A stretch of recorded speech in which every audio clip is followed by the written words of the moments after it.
खबर आपको देंगे। रुपए की कदर में रिकॉर्ड गिरावट से वजारत खारजा का बजट बुरी तरह से मुतासर हो गया है और फंड्स का शदीद बहरान पैदा हो गया। मजीद जानते हैं डॉन न्यूज़ के नुमाइंदे ताहिर शिरानी से। ताहिर, बताइएगा क्या मालूमात है आपके पास, क्या ज़राए बता रहे हैं?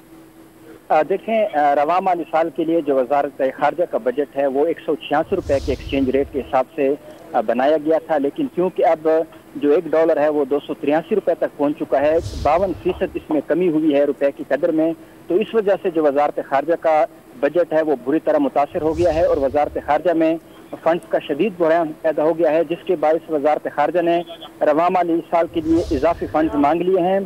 वजारत खारजा का 91% बजट बैरून मुल्क जो मिशन हैं उन पर डॉलर्स और दीगर करेंसियों पर खर्च हो गया है, जिसकी वजह से पहले वजारत खारजा ने वज़ीर आज़म से रजू किया कि 13 अरब 98 करोड़ रुपए इजाफी फंड फराहम किए जाए, लेकिन किफायतशारी इक़दामात के तहत इसमें फंड फराहम नहीं किए रुपए की कदर में रिकॉर्ड गिरावट से वजारत खारजा का बजट मुतासर में आगाह कर रहे थे ताहिर शिरानी, बहुत शुक्रिया आपका।